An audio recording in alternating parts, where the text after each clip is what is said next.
بسم اللہ الرحمن الرحیم۔ بخاری شریف کی حدیث نمبر 448 اور 49 تقریباً ایک ہی مفہوم کی ہے۔ حضرت سہر رضی اللہ تعالیٰ عنہ انہوں نے بیان کیا کہ رسول اللہ صلی اللہ علیہ وسلم نے ایک عورت کی طرف پیغام بھیجا کہ تم اپنے بیٹے کو حکم دو جو بڑھئی ہے، یعنی لکڑی کا کام کرتا ہے، کہ وہ میرے لیے ممبر کی سیڑھیاں بنا دے جن پر میں بیٹھوں گا۔ اور دوسری حدیث پاک کے اندر ہے، اس خاتون نے خود عرض کیا کہ میرا بیٹا بڑھئی کا کام کرتا ہے، اگر آپ اجازت دیں تو آپ کی خطبہ دینے کے لیے کوئی چیز نہ بنا دوں جس پر آپ بیٹھ کے خطبہ دیں۔ تو حضور نے فرمایا جیسا تم چاہو۔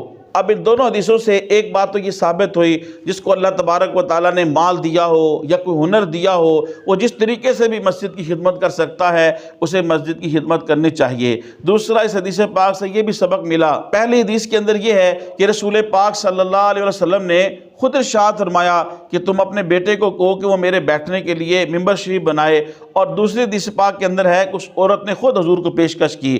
اب بظاہر ان دونوں حدیثوں کے اندر کوئی تعارض ہے، لیکن محدثین فرماتے ہیں حقیقتاً ان میں کوئی تعارض نہیں ہے، اس لیے کہ پہلے اس خاتون نے حضور سے عرض کیا ہوگا اور کچھ عرصے کے بعد یا کچھ دیر کے بعد رسول پاک صلی اللہ علیہ وسلم نے اس کی استدعا پہ اور اس کی گزارش پہ آپ نے غور و فکر کر کے اسے فرمایا ہوگا، بلایا ہوگا کہ کہاں ہے تمہارا وہ بیٹا جو بڑھئی کا کام کرتا ہے، اور اسے اجازت دے دی وہ میرے لیے ممبر شریف بنوائے۔